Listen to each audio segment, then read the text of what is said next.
Oke teman-teman, jadi di sini gue mau jelasin soal yang nomor satu di latihan yang tugas kelas.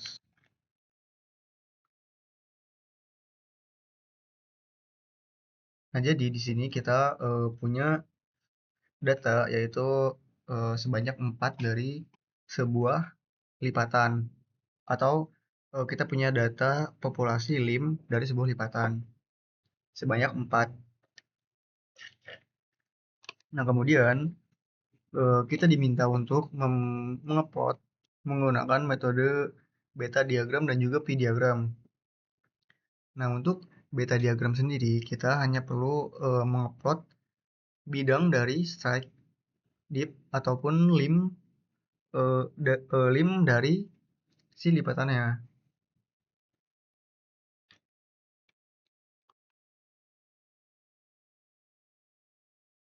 Nah, kurang lebih ketika kita telah mengupload dari bidang dari semua lim yang kita punya, kurang lebih akan seperti ini.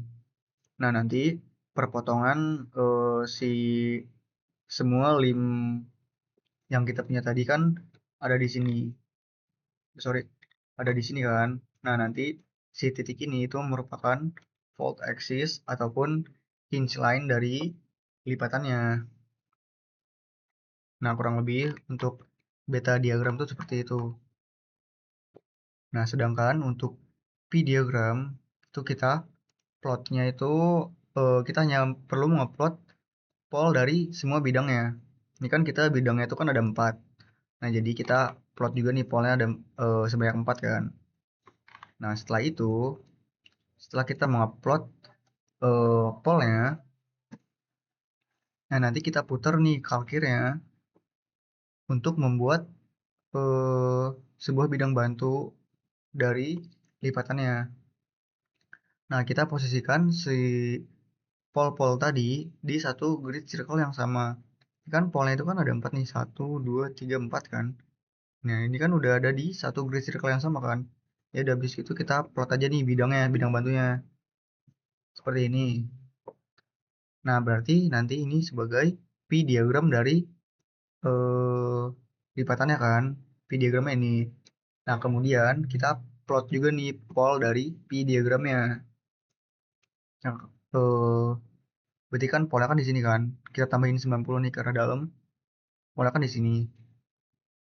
Nah, jadi si pol pi diagram ini atau pi axis ini akan menjadi hinge line juga nih, sama seperti beta diagram.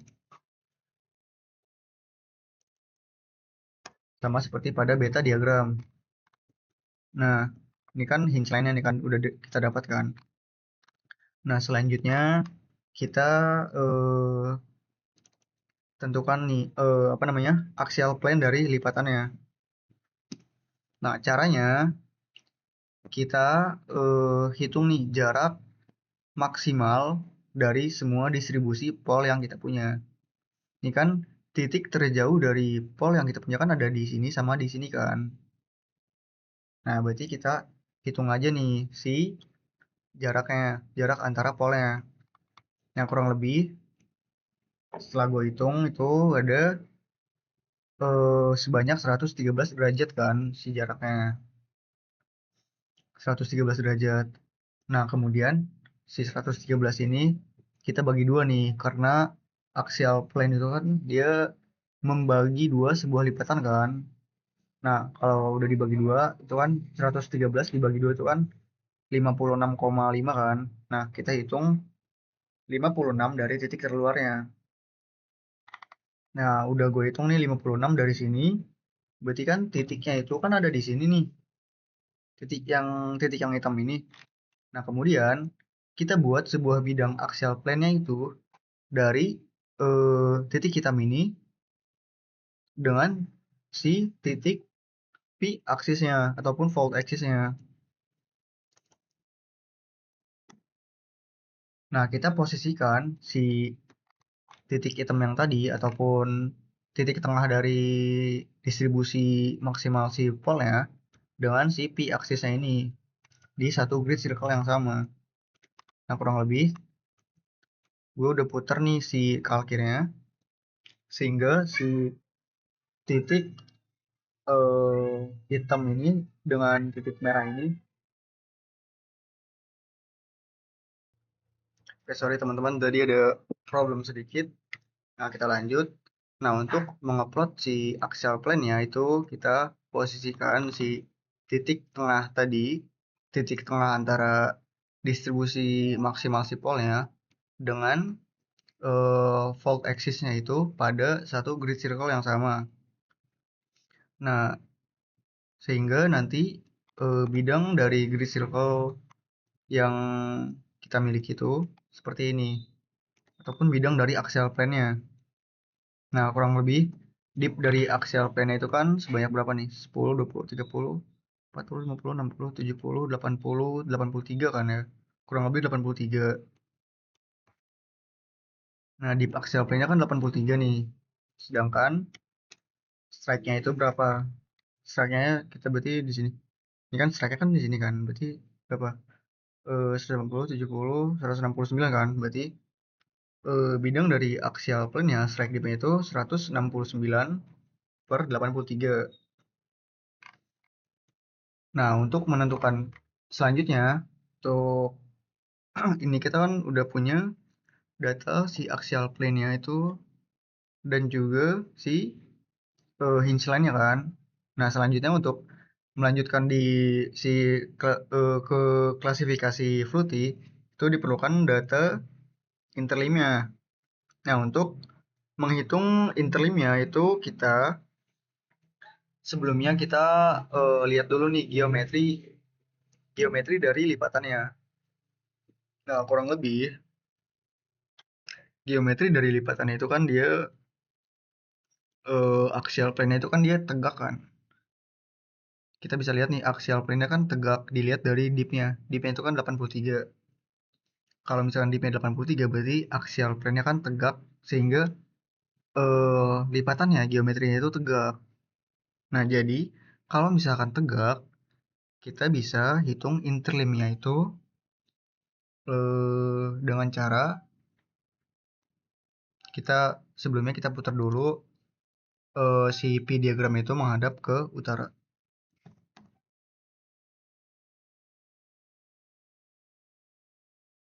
Nah, itu kan jarak antara terluarnya kan 113.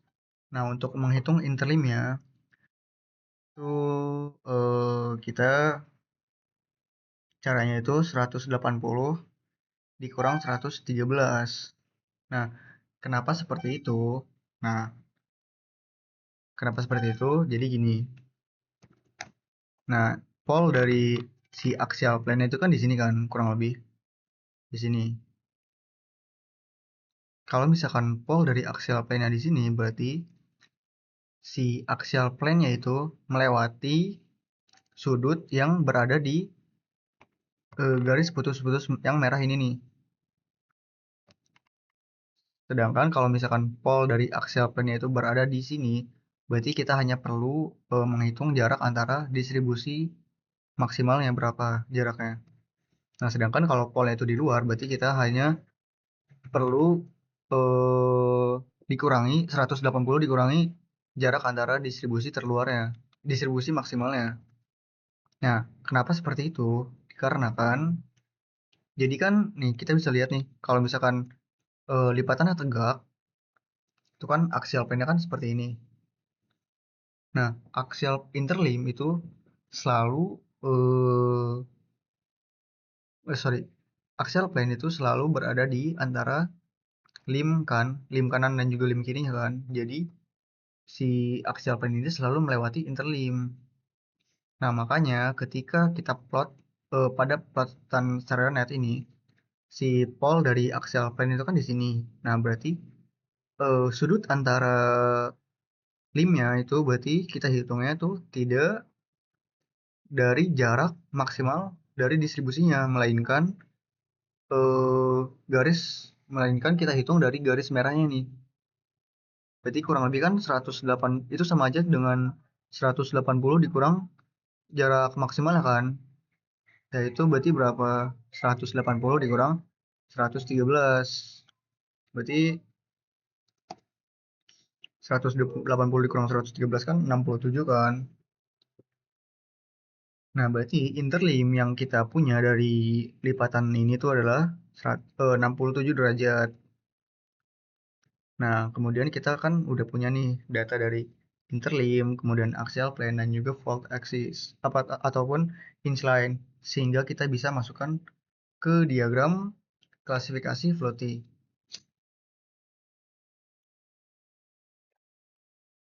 Nah, sebelumnya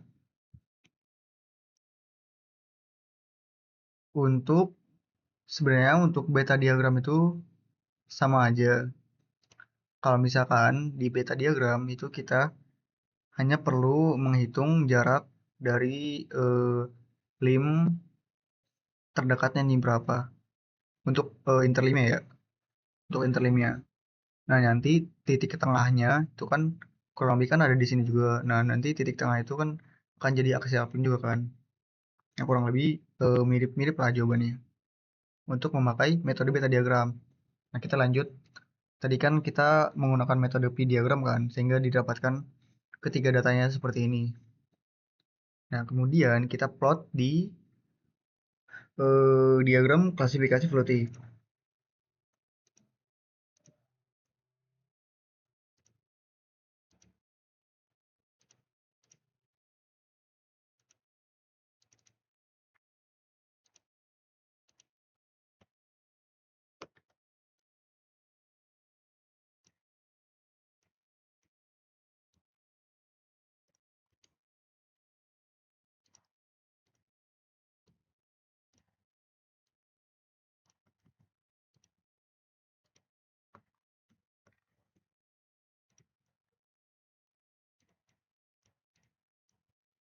Nah, ini kan data yang kita punya kan seperti ini kan. Nah, berarti untuk interlimnya itu kan 67.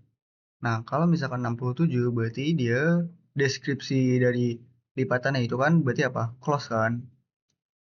Ada di sini kan, close. Nah, kemudian plunging dari hinge-nya itu kan berapa? 39 kan?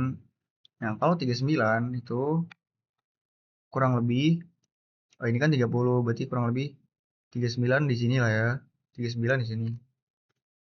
Nah, selanjutnya eh axial plane-nya berapa nih? Dip-nya? Dip-nya 83 kan? 83 berarti ini kan 80, berarti 83 di sini. Nah, berarti klasifikasi lipatan yang kita punya itu memiliki nama close, moderately plunging, upright kan berarti karena dia dip dari axial plane-nya itu kan 83 kan. Berarti eh, klasifikasinya itu close, moderately plunging, error lagi nih G gua. Plunging upright. Nah, pokoknya berarti nama dari lipatannya itu close, moderately plunging upright. Oke, mungkin sekian dari gua. Kurang lebihnya mohon maaf. Kalau misalkan ada yang mau ditanyain, bisa langsung chat aja di grup ya. Terima kasih.